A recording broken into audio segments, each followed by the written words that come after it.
tal de nuevo? En este video tutorial hablaremos sobre una librería que hemos mejorado, hemos trabajado un poco, que es la librería GPS. La hemos llamado GPS _ OpenSci. Esta no recibe ningún parámetro. Lo primero que vamos a hablar sobre esta librería, si intentan correrlas en su computador va a fallar. Pueden utilizar CuPython copiando el archivo, pasándolo a su dispositivo móvil y corriéndola, y van a ver que funciona correctamente.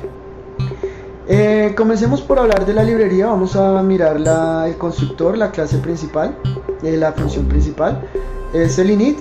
El init recibe, pues ustedes saben que todas las funciones, cuando trabajamos clases, definimos el self. Lo importante de este constructor, de esta función inicial, es que aquí probamos si el GPS comienza de llegar a fallar.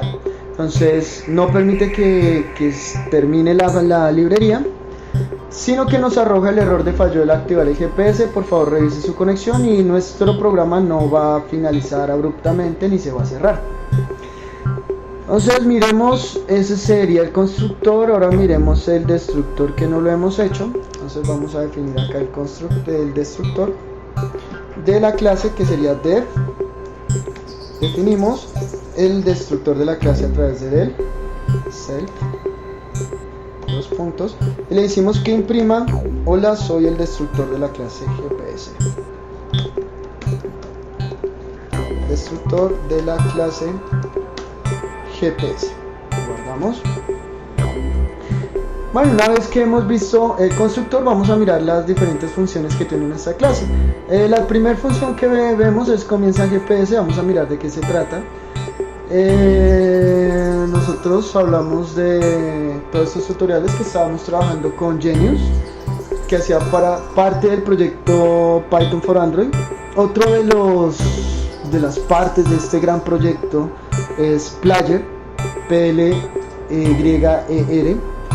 el cual recoge también gran cantidad de los sensores y actividades que trabaja Android, pero es un poco más amigable al momento de escribirla por parte de cualquier usuario.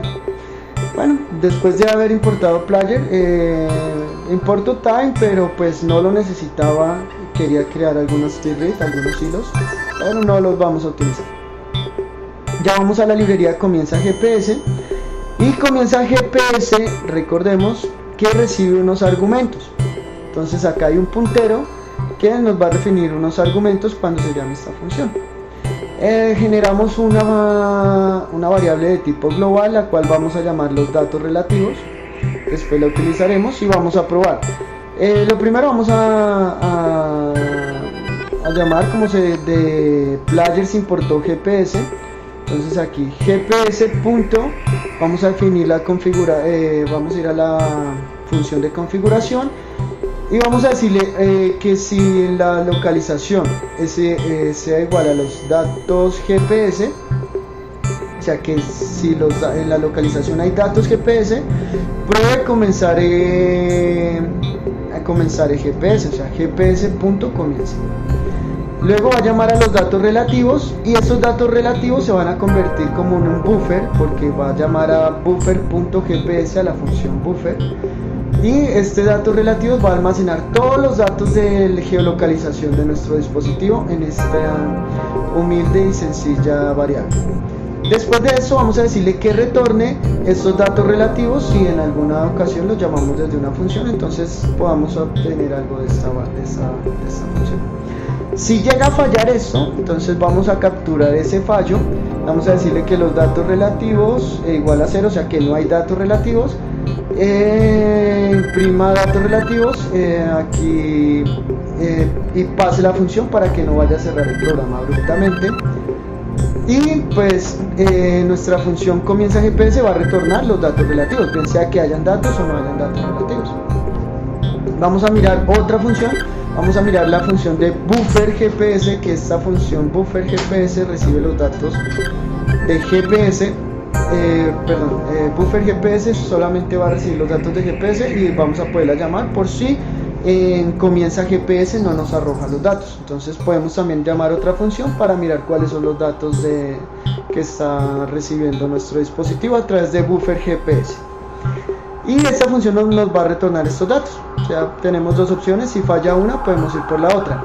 Lo siguiente que vamos a ver es, vamos a mirar ya propiamente cómo vamos a capturar estos datos a través de el llamado a la función datos GPS. Esta función es una función especial, va a recibir los key WARGs, que son los argumentos. Aquí trae dos asteriscos y se llama dos asteriscos KWARGs, que solamente es un punto, es como un vector, y en este vector van a ir definidos algunos argumentos por un igual, unas variables que puedo llamar solamente llamando el nombre del argumento y el tipo de la variable, y ya me arrojaría esto. Bueno, entonces formamos nuestra cadena de datos GPS y vamos a llamarle los argumentos que son latitud, longitud, altitud y la velocidad a la que se esté desplazando. Y vamos a concatenarlos a través del formato de los dos asteriscos KWARGs. Esto sería como un puntero más especializado a estos datos. Entonces voy a crear una cadena y a estos datos GPS los voy a convertir en un string. A esta cadena me los devuelve separados por una coma. Voy a hacerle un split, y a este split le digo el argumento que lo separe por una coma. Ahora los datos de latitud, longitud, altitud y rapidez ya me quedaron sueltos, y los llamo a través de cadena 1, que es una lista. Voy a tomar el primer argumento de esta lista como la latitud, el segundo argumento de la lista como la longitud, el tercero como la altitud, y el cuarto argumento de nuestra lista va a ser la rapidez a la que se esté moviendo a la que esté cambiando nuestra posición. Ya para finalizar, entonces imprimimos la latitud, la longitud, la altitud y la rapidez, y vamos a decirle que estos datos relativos los envíe vía Bluetooth. Bueno, si es necesario enviarlos vía Bluetooth, de una vez ya los deja listos para enviarlos vía Bluetooth. Y por último llamamos a nuestra función setBufferGPS para almacenarlos en esta función. De esta manera, cada vez que yo llame a mi función GPS OpenSite y ya disponga todo, puedo llamar a buffer GPS y obtengo los datos de GPS. Pues ustedes pueden correr el programa en CuPython, funciona perfecto. Entonces espero que hayamos aprendido algo en este video tutorial. Mucha suerte, espero que estén muy bien. Gracias por visualizarlo.